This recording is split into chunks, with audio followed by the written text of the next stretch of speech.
Есть еще набор тем, по которым мы сейчас ведем работу. В частности, речь идет о механизме взаимодействия бизнеса и власти, Министерства обороны в частности, по противодействию террористическим атакам. Крупные предприятия, безусловно, заботятся, по крайней мере, все добросовестные крупные компании это делают, и о защите своих объектов, и о защите территории присутствия компаний. Но некоторые вопросы требуют регулирования, связаны они с механизмами обеспечения, скажем, вооружениями, не только чтобы, так сказать, легкое вооружение калибра 7,62, и более крупные. Нет покоя уже нигде на планете, напали на Пашиняна. По Армении нанесен удар со стороны Симонян.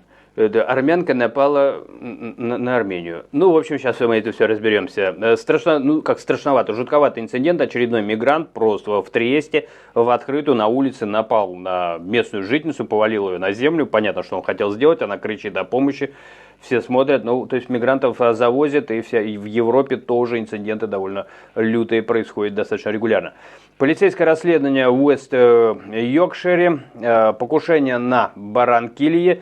Латинская Америка это вообще что-то с чем-то, то есть пришли 15 человек, открыли огонь. Тут мы немножко пройдемся, наверное, по таким новостям со всего мира с точки зрения криминала и как он лютует временами, особенно когда оторвут башку какой-то организованным группировкам на уровне мафиозного государства. Вот, знаете, был недавно случай, такая спецоперация была проведена довольно быстро, за 45 секунд. Там стырили Мадуро, украли, арестовали. Мафия считает, что украли. Вот, и там пошли внутренние разборки, и это приводит к различным случаям тех или иных перестрелок, переделов. Не скажу, что здесь с этим связано, разберем, в общем, что известно.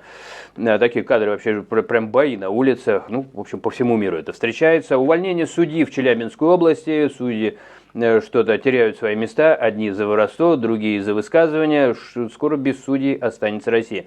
Бизнес, зачем они вообще нужны? Сделали жесткую вертикаль. То есть просто там все по субординации. Генералиссимусы и рядовые исполнители. Уже давно нету ни народа, никаких горизонтальных связей, никаких инженеров, никаких хлеборобов, там, я не знаю, ничего нет. Только просто модель боевая и какие-то судьи. Да тройки, и все. Какие судьи могут быть в этой модели? Какие могут быть судьи? Да судья Дред может быть, у которого ходит, сам принимает решение, тут же приводит его в исполнение. Еще раз, так модель построена. Не то, чтобы я этому радовался, прям плачу по ночам. Бизнес просит оружие у резервистов на этом фоне. То есть уже бизнес просит оружие. Вопрос, а какие судьи? Вот вам и судьи, бизнесу раздать оружие, и все. И всем остальным раздать. Правда, если народу раздать оружие, то может не стать бизнеса. Потому что бизнес очень часто сильно в себя верит и давит людей, их сыночки, бизнесменов, и так далее. Ладно, там Шохин говорит, начал что-то клянчить, как тут же у него хорошо пошла карьера вроде как. Надо уметь клянчить, друзья мои, и надо знать, что клянчить. Соглашение Армении и США, довольно историческое такое событие произошло. Давайте теперь подробнее пройдемся по всем этим новостям. Не забудьте подписаться, это крайне помогает каналу не только продвигаться, но и просто не топиться, потому что топят активно и достаточно регулярно. Есть методы у тех, кто пытаются закрывать рот всем, кроме боевой модели. Так что, ответные действия тоже имеет смысл делать. Поехали. Во время эфира российская ТВ-ведущая Маргарита Симонян обвинила премьер-министра Армении Николу Пашиняна в употреблении наркотиков. Просто ненормальная какая-то. В общем, она нормальностью-то вроде как никогда не отличалась.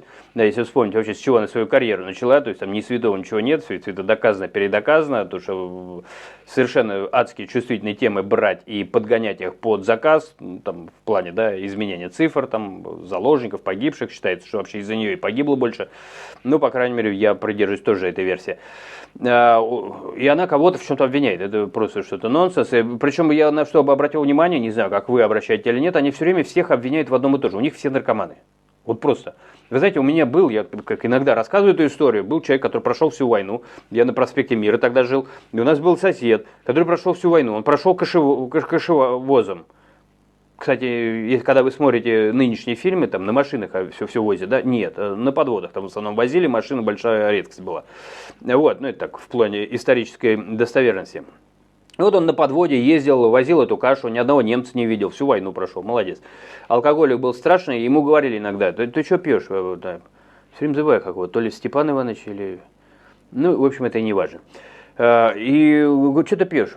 Он говорит, а вы посмотрите, пойдите к универсаму, там все пьяные. У него был такой аргумент, это коммуналка была. Он говорит, там все пьяные. Вы что мне в вину ставите, то в чем я не виноват? То есть я такой же, как все, говорит, все алкоголики. Вот так вот, друзья мои. Так что вот как ни посмотришь, у Симонян все наркоманы.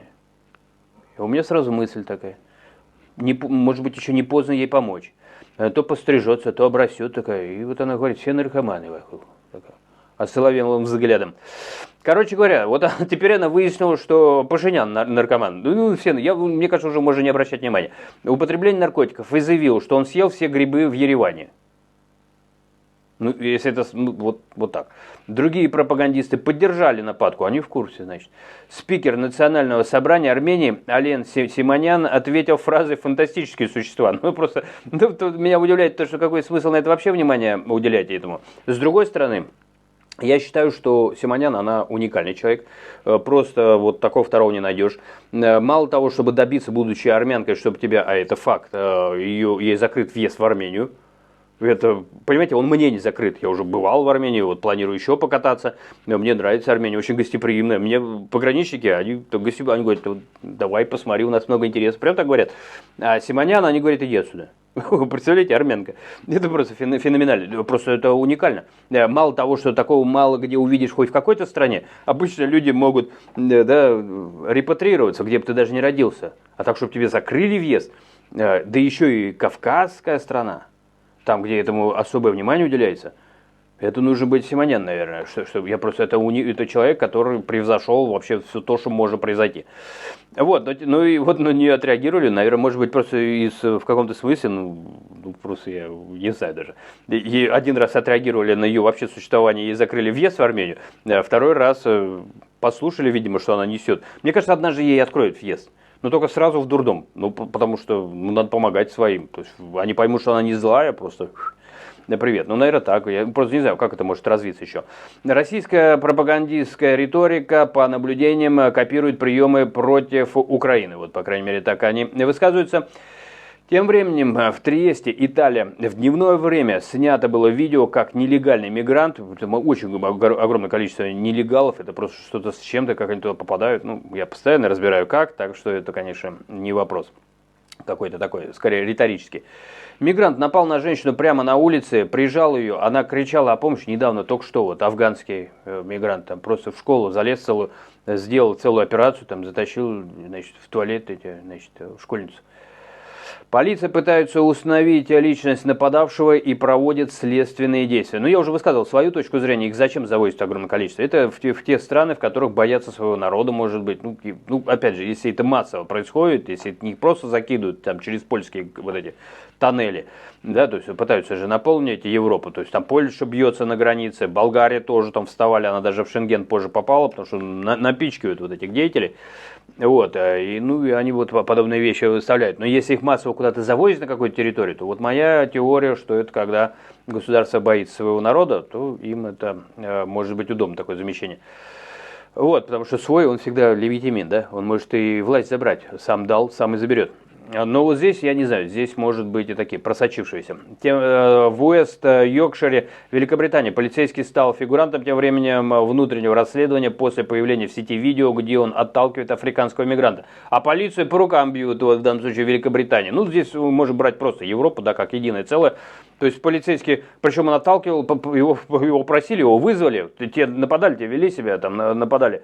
На него начал нападать, он его толкнул, тот явно кривляется еще, изобразил, что упал. И все это снимают, кстати, полиция еще во всем виновата. На него дело завели, которое ранее якобы преследовал возле магазинов. Полиция проводит проверку обстоятельств инцидента. На полицейского завели дело. Нормально?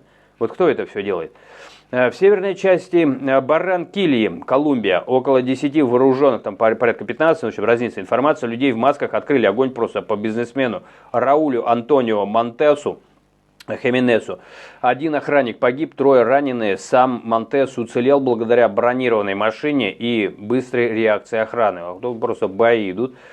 Трое подозреваемых уже задержаны. Ну, для понимания, что такое, в принципе, да, мафия со своими армиями. Если с ней не бороться, она будет только сильнее и сильнее. Одна же будет весь мир, наверное, какая-то одна большая война. Нападение произошло после, ну, да, кто будет бороться? Те, у кого в дипмиссиях 300 килограмм кокса находят? Ну, такие, наверное, не будут, да. Дела германской заводят вокруг одного довольно известного деятеля, который принимал участие в легализации отмывки денег, да, вот помните, так было дело как-то, замяли. Вы заминаете, завтра вот по бизнесменам стреляют. Ну, так, в принципе. Нападение произошло после недавнего интервью Монтеса. Он сказал, что многие чиновники, где он, короче говоря, выдвигал обвинения в адрес видных лиц, включая упоминание связей с организованной преступностью. Вот только он высказал, что я знаю, какие чиновники связаны с мафией, как на него целая армия киллеров. Нормально? Я думаю, что показательно. Тут не надо думать, что вот там, да, от нас это далеко, если кто-то меня посмотрит, не оттуда. Все везде повторяется. Я довольно долго веду этот канал, поверьте, не просто так я вам привожу эти примеры. В Челябинской области сейчас, причем масштабно идет работа и по транснациональным организованным преступным группам. Здесь это будет стрелять такими вспышками агрессии очень много. Где будьте осторожны. Я не шучу. В Челябинской области судья Вячеслав Бушуев уволен после того, как коллегия признала его донаты в благотворительный фонд Ройзмана, благотворительный, помогать людям, осуществлением политической деятельности в форме финансирования. Ну, Ройзман, да, славился тем, что, ну, сам чиновник, тем, что он себе имя сделал на том, что он пытался помогать зависимости. Вот как, да, одно на другое накладывается. Зависимостью от запрещенных веществ. Он людей просто помогал от этого избавиться. Это прям вот такой был его политический кейс. Понимаете, оказывается, что помогать, значит, вашим детям, вот если из России мне кто смотрит, это осуществление политической деятельности в форме финансирования, значит, не того, какого надо фонда. Вот что для них важней? Ну, замяли бы, прошли бы мимо вот так вот, да? Нет, в открытую. Неважно, раз Ройзман плохой, значит, подохнете вы все. Бушуев сообщил о завершении работы в судебной системе. Фонд, основанный Евгением Ройзманом, ранее помогал семьям с тяжелыми заболеваниями. Ну, то есть, наверное, все. То есть, ну, я, в принципе, о его кейсе, да, ну, тут вот здесь благотворительный фонд. А в 2025 году он был ликвидирован судом в Екатеринбурге. Не надо помогать с тяжелым заболеванием. Зачем помогать? Глава Российского союза промышленников и предпринимателей Александр Шохин на встрече с президентом Путиным предложил обеспечить предприятия крупнокалиберным вооружением, системами РЭП и лазерными установками для защиты от атак. Так а пограничникам же разрешили. А зачем им-то? Ну, в принципе, тоже можно. А также отметил сложности с привлечением резервистов для охраны объектов. Он заявил, что бизнес готов финансировать такие меры и предложил механизмы целевого финансирования. На встрече также хорошо живет, да, страна-победитель. Всех побеждает, и они уже не знают, как защититься, значит, предприятие. На встрече также согласовано, что Александр Шохин станет уполномоченным по правам предпринимателей. Ну, в общем, главное правильно и вовремя, и знать, что и где попросить. Сохранив пост, то есть клянчить надо. Вот. А раньше было, у Булгакова было так. Никогда ничего не просите у тех, кто сильнее вас. Сами все предложат, сами все дадут. То ли врал Булгаков, то ли Шохин просил не у того, кто сильнее его. Так и задумаешься. По плану институт сменит формат на автономную некоммерческую организацию с участием ведущих бизнес-объединений в роли учредителей. Армения тут просто участникам каким-то раздадут оружие. Просто чем это закончится, как-то боюсь предположить. Но фильмов на эту тему немало. Даже там, где есть хоть какая-то культура обращения с оружием. Армения и США подписали хартию о всеобъемлющем стратегическом партнерстве. Армения сейчас как-то активно со многими это подписывает, с Британией уже, по-моему, подписывала. Ну, то есть, я прямо жутко любопытно. Угрожают ей постоянно, регулярно, вот со стороны России, с России стороны. То есть, там все чиновники в очередь выстроились угрожать Армении. Мне кажется, в Армении скоро будет новое шоу, как нам угрожали. То есть, там просто по очереди, там все. Там отрываются от важных дел, там Захарова, который то пляшет, то пишет песни для глухого Фадеева, своего любимого. И просто они все говорят, да там все, прям вам там все. Вот, документ подписали государственный секретарь США Марко Рубио, министр иностранных дел Армении Ара Мирзоян. Также подписаны рамочные соглашения по проекту ТРПП и по обеспечению поставок минералов и редких ископаемых. Официальные лица заявляют о переходе отношений на беспрецедентный уровень. Я заявляю, что Передел влияния идет очень активно. Хорошо это или плохо, тут разговор крайне непростой, я бы так сказал. Ну, то есть, еще раз, есть понятие влияния, есть понятие там, собственной идентичности, то есть возможности. Этим и занимаются политики. Вот кто что сможет. Самый мощный, хороший политик – это тот, кто по Сунь-Цзы, искусство войны, это тот, кто умеет без оружия, умеет договариваться, так делать, чтобы процветало его население, собственно говоря. Что еще к этому прибавить? Я со своей стороны к этому могу прибавить только одно. Я желаю вам всяческого процветания, вам, близким вашим, мудрости, здоровья, кто бы, откуда бы меня не смотрел.